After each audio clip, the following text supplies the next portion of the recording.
Good morning বন্ধুরা, Karimganj daily নিউজে আপনাদের স্বাগত জানিয়ে শুরু করছি আজকের গুরুত্বপূর্ণ সংবাদ শিরোনামগুলি। নাগরিকপঞ্জি ঝুলছে রাজ্যে, ১৯ লক্ষ লোককে আজও রিজেকশন স্লিপ দেয়নি সরকার, বিভ্রান্তি ছড়াচ্ছেন মুখ্যমন্ত্রী, অভিযোগ এআইইউডিএফের। বিস্তারিত থাকবে প্রতিবেদনে। মণিপুরের উখরুল জেলায় দুই গ্রামের মধ্যে সংঘর্ষ, মণিপুর রাইফেলসের জওয়ানসহ নিহত ২ জন, মৈতেইদের ডাকা বন্ধে স্তব্ধ জনজীবন। দুর্গাপুজোয় সরকারি অনুদান নিতে এগিয়ে আসলো হাজার হাজার পুজো কমিটি, মুখ্যমন্ত্রীর আর্থিক অনুদান চায় ২২টি জেলার ৪,৮০৪ পুজো কমিটি, ১০,০০০ ছাড়াতে পারে সংখ্যা। ফের পুলিশের জালে ধরা পড়ল বাংলাদেশি অনুপ্রবেশকারী, দক্ষিণ শালমারা ও করিমগঞ্জ থেকে ১৪ জন অনুপ্রবেশকারী গ্রেফতার করল পুলিশ, মিলল আধার কার্ডও। অসমে অয়েল ইন্ডিয়ার ৪টি কম্প্রেসড বায়োগ্যাস প্ল্যান্টের শিলান্যাস প্রধানমন্ত্রী নরেন্দ্র মোদীর, রাজ্যবাসীর হয়ে প্রধানমন্ত্রীকে ধন্যবাদ মুখ্যমন্ত্রী হিমন্ত বিশ্ব শর্মার।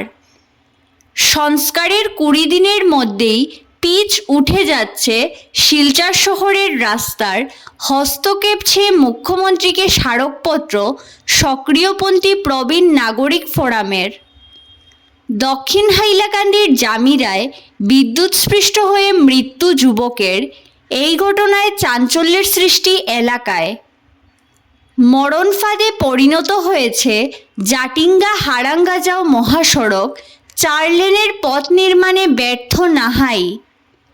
পাথারকান্দি থানাধীন কলকলি ঘাটে ট্রেনে কাটা পড়ে মৃত্যু এক যুবকের। বিস্তারিত প্রতিবেদনে যাওয়ার আগে প্রত্যেক দিনের গুরুত্বপূর্ণ খবর পেতে অবশ্যই ভিডিওটিতে একটি লাইক করে ইউটিউব চ্যানেলটি সাবস্ক্রাইব করে পাশের বেল আইকনটি বাজিয়ে রাখবেন এবং ফেসবুক পেজটি ফলো করে ভিডিওটি শেয়ার করবেন। এবার সংবাদ শিরোনামগুলোর বিস্তারিত হলো। করিমগঞ্জ ও দক্ষিণ শালমারা থেকে আটক ১৪ জন বাংলাদেশি অনুপ্রবেশকারী, মিলল আধার কার্ডও। ফের অসম পুলিশের জালে পড়ল বাংলাদেশি অনুপ্রবেশকারী। বাংলাদেশে শেখ হাসিনা সরকারের পতনের পর থেকেই সীমান্তে নিরাপত্তা ব্যবস্থা আরও বেশি শক্তিশালী করে তোলা হয়েছে। মঙ্গলবার রাতেও বাংলাদেশিদের অনুপ্রবেশ রোধে সাফল্য লাভ করেছে অসম পুলিশ। গোপন সূত্রের ভিত্তিতে অভিযান চালিয়ে দক্ষিণ শালমারা ও করিমগঞ্জ থেকে ১৪ জন বাংলাদেশি অনুপ্রবেশকারীকে আটক করা হয়েছে। তাৎপর্যের বিষয় হচ্ছে, আটক হওয়া ১৪ জনের মধ্যে ৯ জনের কাছেই ভারতের আধার কার্ড পাওয়া গেছে। নাগরিকপঞ্জি ঝুলছে রাজ্যে, বিভ্রান্তি ছড়াচ্ছেন মুখ্যমন্ত্রী, তীব্র সমালোচনা এআইইউডিএফের।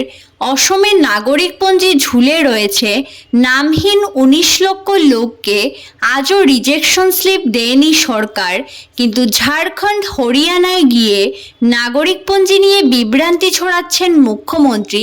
বুধবার এই অভিযোগ এনেছে আজমলের দল। তাছাড়া অসম চুক্তির ৬ নং দফা রূপায়ণ করতে গিয়ে অসমের নাগরিকের ৪টি শ্রেণী সৃষ্টির অভিযোগও এনেছে এআইইউডিএফ। নির্বাচনী প্রচারে ঝাড়খণ্ডে গিয়ে সেখানে নাগরিকপঞ্জি প্রস্তুত করার কথা বলেছেন মুখ্যমন্ত্রী হিমন্ত বিশ্ব শর্মা। নাগরিকপঞ্জির মাধ্যমে চিহ্নিত বিদেশিদের ঘাড় ধাক্কা দিয়ে বাংলাদেশে পাঠানোর কথাও শুনিয়েছেন তিনি। অথচ অসমে ঝুলে রয়েছে নাগরিকপঞ্জি। ১৯ লক্ষ লোকের নাম নেই, কিন্তু তাদের ব্যাপারে কোনো সিদ্ধান্ত নিচ্ছে না সরকার। এই বিষয়ে মুখ্যমন্ত্রীর তীব্র সমালোচনা করে এআইইউডিএফ। বিভ্রান্তি ছড়ানোর অভিযোগ আনা হয় মুখ্যমন্ত্রীর বিরুদ্ধে। অসমে ৪টি বায়োগ্যাস প্ল্যান্টের শিলান্যাস প্রধানমন্ত্রী নরেন্দ্র মোদীর, রাজ্যবাসীর হয়ে প্রধানমন্ত্রীকে ধন্যবাদ মুখ্যমন্ত্রী হিমন্ত বিশ্ব শর্মার।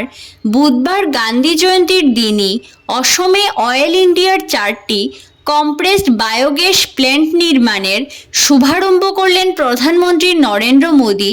এদিন নয়াদিল্লি থেকে ভার্চুয়ালি দেশের বিভিন্ন রাজ্যে এই সিবিজি নির্মাণের শিলান্যাস করেছেন তিনি। এর মধ্যে স্থান পেয়েছে অসমের 4 জেলাও। স্বচ্ছ ভারত দিবস উপলক্ষে একটি শক্তিশালী পরিবেশ বান্ধব পদ্ধতি চালু করার লক্ষ্যেই অসম সহ দেশের বিভিন্ন প্রান্তে এই সিবিজি গড়ে তোলা হবে। কেন্দ্রীয় সরকারের এই সিদ্ধান্তকে স্বাগত জানিয়েছেন মুখ্যমন্ত্রী হিমন্ত বিশ্ব শর্মা। অসমের গৌহাটি, জোরহাট, শিবসাগর ও তিনসুকিয়াতে সিবিজি নির্মাণ করা হবে। ফের মণিপুরে সংঘর্ষ, জওয়ানসহ নিহত 2 জন। মৈতেইদের টাকা বন্ধে জনজীবন স্তব্ধ। মণিপুরের উখরুল জেলায় 2 গ্রামের মধ্যে সৃষ্টি হওয়া সংঘর্ষের ফলে কম করেও 2 জনের মৃত্যুর খবর পাওয়া গেছে। এর মধ্যে একজন মণিপুর রাইফেলসের জওয়ানও রয়েছেন। আহত হয়েছেন আরও বেশ কয়েকজন। বুধবার সকালে এই হিংসাত্মক ঘটনা ঘটেছে হুনপুন এবং হুঙ্গপুঙ্গ গ্রামের বাসিন্দাদের মধ্যে। 2 গ্রামের মধ্যে দীর্ঘদিন ধরে থাকা জমি বিবাদের ফলেই এই হিংসাত্মক পরিস্থিতির সৃষ্টি হয়। জানা গেছে, জমি বিবাদকে কেন্দ্র করে পরিস্থিতি এতটাই উত্তপ্ত হয়ে পড়ে যে নিয়ন্ত্রণে গুলি চালাতে হয়েছে মণিপুর রাইফেলসের জওয়ানদের। এতে 2 জনের মৃত্যু হওয়ার পাশাপাশি অনেকে আহত হওয়ার খবর পাওয়া গেছে। পরিস্থিতি নিয়ন্ত্রণে আনতে সঙ্গে সঙ্গেই উখরুলের সাব ডিভিশনাল ম্যাজিস্ট্রেট সকাল 9:30 থেকে এলাকায় মানুষ চলাচল সহ সব ধরনের কাজকর্ম বন্ধ করার নির্দেশ জারি করেন। বন্ধ করে দেওয়া হয় ইন্টারনেট পরিষেবাও।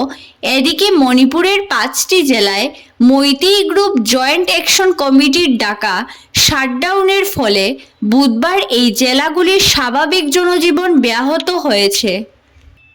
সংস্কারের 20 দিনের মধ্যেই পিচ উঠে যাচ্ছে শিলচর শহরের রাস্তার। হস্তক্ষেপ চেয়ে মুখ্যমন্ত্রীকে স্মারকপত্র সক্রিয়পন্থী প্রবীণ নাগরিক ফোরামের। শিলচর শহরে ক্যাপিটাল পয়েন্ট থেকে রাঙ্গিরখাড়ি পর্যন্ত বেহাল সড়ক সংস্কার কাজ শুরু করেছে ন্যাশনাল হাইওয়ে অথরিটি। শহরের অন্যান্য বেহাল রাস্তা সংস্কারের কাজ মাত্র 20 দিন আগে শুরু করা হয়েছে। যদিও সংস্কার কাজ দায়সারাভাবে করা হচ্ছে বলে অভিযোগের আঙুল উঠেছে। কাজ করার কয়েকদিনের মধ্যেই বিভিন্ন স্থানে পিচ উঠে গিয়ে গর্তের সৃষ্টি হচ্ছে। তাই কেন এভাবে সড়ক সংস্কারের নামে জনতার টাকার অপচয় করা হচ্ছে, এই প্রশ্ন তুলেছেন সক্রিয়পন্থী প্রবীণ নাগরিক ফোরামের পক্ষে সাধারণ সম্পাদক অধ্যাপক দিলীপ কুমার দে। মুখ্যমন্ত্রী ডক্টর হিমন্ত বিশ্ব শর্মার উদ্দেশ্যে পাঠানো স্মারকপত্রে তিনি বর্তমান শিলচর শহরে দায়সারাভাবে চলা সড়ক সংস্কার কাজের চিত্র তুলে ধরেছেন। সরকারি অনুদান চায় 4,804টি পুজো কমিটি, 10,000 ছাড়াতে পারে সংখ্যা। দুর্গোৎসবে সরকারি অনুদান নিতে এগিয়ে আসছে হাজার হাজার পুজো কমিটি। মুখ্যমন্ত্রী আর্থিক অনুদান ঘোষণা করার পর জেলা শাসকের কাছে নাম নথিভুক্ত করতে হুড়োহুড়ি পড়ছে কমিটির কর্মকর্তাদের। বুধবার অবধি 22টি জেলার 4,804টি পুজো কমিটি আর্থিক অনুদান চেয়েছে সরকারের কাছে। বাকি 13টি জেলার তথ্য বুধবার বিকেল অবধি দিশপুরে এসে পৌঁছেনি। ফলে সব মিলিয়ে সরকারি অনুদান চেয়ে নাম নথিভুক্ত করা পুজো কমিটির সংখ্যা 10,000-এ পৌঁছে যেতে পারে। এর জন্য 10 কোটি টাকার বেশি ব্যয় হতে পারে সরকারের। ধন্যবাদ সবাইকে।